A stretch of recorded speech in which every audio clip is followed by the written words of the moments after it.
Robin looks great. I compared the costume to the one in Batman Forever, and with what I tend to like aesthetically, the Robin Nightwing hybrid from the film works for me. It looks a lot like Chris O'Donnell, too.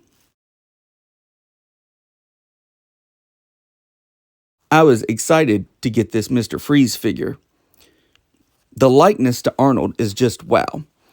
I would prefer if the suit had more of the silver or metal look to it, like the shiny suit in the film, but I am sure that will be in a re release.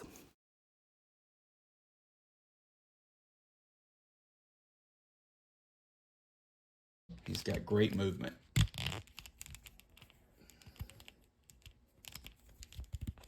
I think you could probably get this Robin into about any pose you need him to get into. He is ready for action.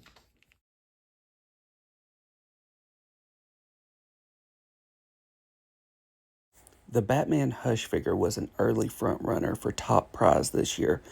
It was a great color scheme, a perfect look for the graphic novel comic book style comparison of the figure. It was a perfect looking representation. However, there have been so many other figures that have come this year that have just knocked him out of the running.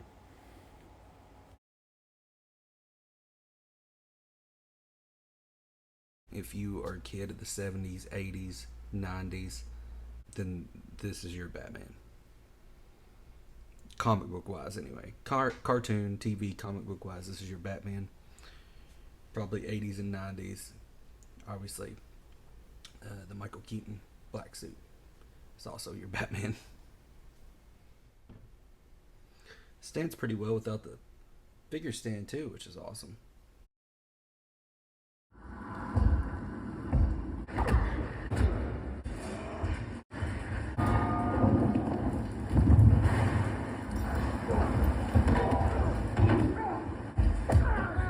I was wondering what would break first. Your spirit?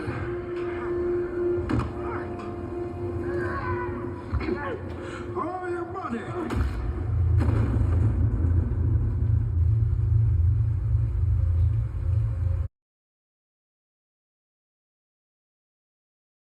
Poison Ivy is a standout. The likeness is just the right mix of Uma Thurman in the film and a tinge of comic book Ivy. The color scheme for Poison Ivy already works, but for this figure, it really pops. If you're thinking about like how she might look in Batman the Animated Series, or how she looked like originally in the late 60s comic books when she was first introduced, she fits in your rogues gallery anywhere. Being a late 80s Batman fan, early 90s, this is comic book Catwoman to me, and Michelle Pfeiffer is movie Catwoman. So this is basically the look I remember being in the books, and obviously from Nightfall, Night Quest, that's how she was dressed. So she also had like a purple look in the 70s as well in some of those backstories that I remember going back and reading once I became a fan. So very, very shiny black on these legs and boots. Really pops.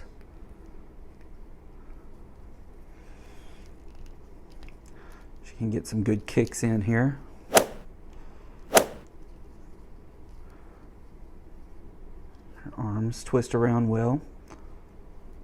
Little stiffness right here in the elbow, but you can work with it. Her wrists go all the way around. Her head, because of her hair, of course, you're not going to get the Exorcist, and she doesn't have a huge ab crunch there, but she can do some twisting. Face sculpt looks great, and I like the shininess. I like the look. I think it matches up, as you can see, with what it's supposed. I think it's doing what it's supposed to do.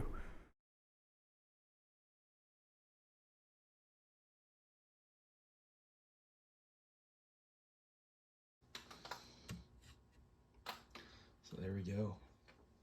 Now, Jim Carrey Riddler, I know he's a favorite of a lot of fans out there, but he just not so much for me. I love more the animated series. Super Friends, stuff like that.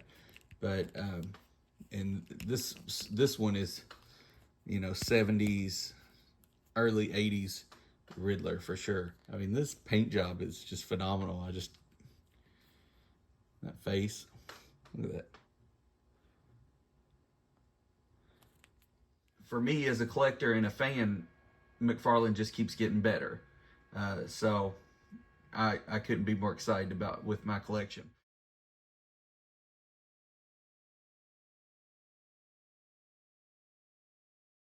Now I turn him this way, and to me, that's just spot on. Something about that right side of the face,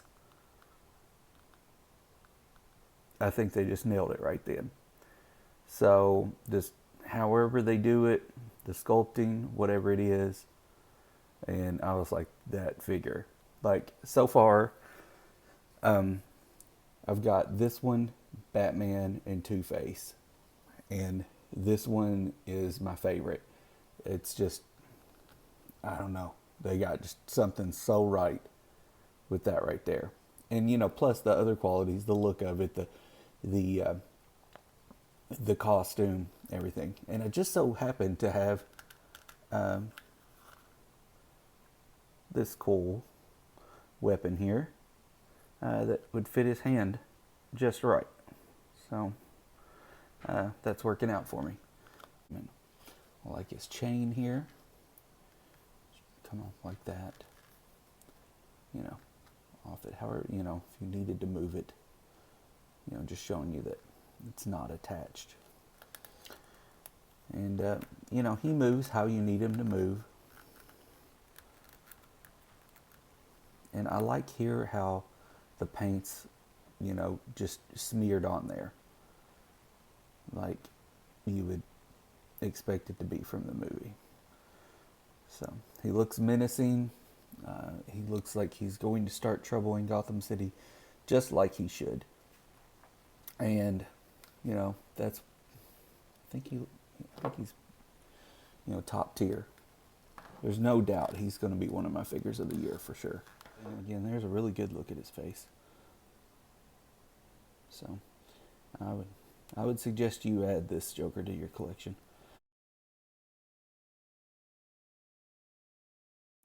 The dream figure. The Batman figure you didn't think they would make, and they did.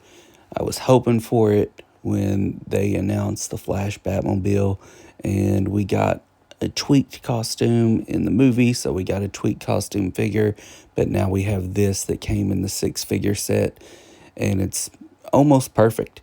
It's exactly what I want in my DC Multiverse collection. It represents the first Batman I saw on screen, the one that just excited my imagination, and here he is. He's the main figure in my collection. He's what everyone else is now centered around. Every other figure is just secondary to him now, and probably always will be. I don't know how they'll top this one. Hope you had a great 2023. Here's to more awesome figures in 2024.